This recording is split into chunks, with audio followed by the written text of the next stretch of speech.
Good afternoon everyone. Tara, silipin lang po natin ang aking tanim na gabi. Check natin kung pwede na siyang gulayin. Tara po, samahan niyo ako. Ayan, pwede na siyang gulayin kasi ang lalaki na ng dahon.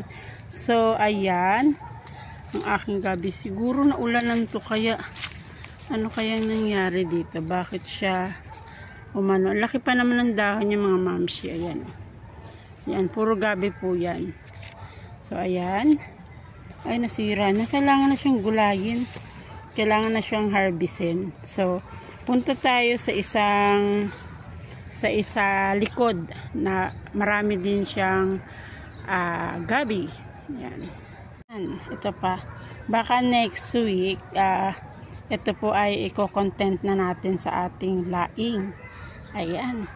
Kasi natutuyo din, sayang din naman, oh, 'di ba? Sayang. Kaya kukunin natin 'to next week.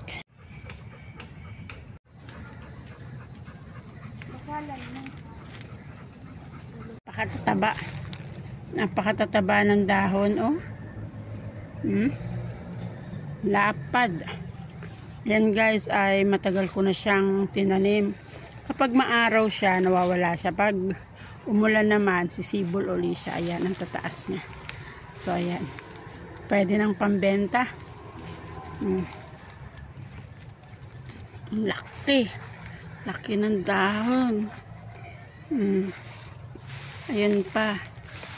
Ayan ang aking mga gabing tinanim dati. Once lang ako nagtanim, siguro 6 years ago. 6 years ago. Pero, ayan pa rin siya. Grow pa rin siya ng grow. Harvestin ko na rin to. Sa sunod na linggo. Harvestin ko na siya. Ang dami.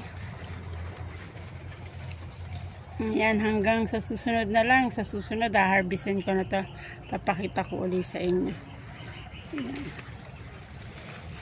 Gandang buhay mga momshi. Thank you for watching sa aking tanim na gabi. Mataas pa sa bakod. Ayan, kasi mataas pa sa akin.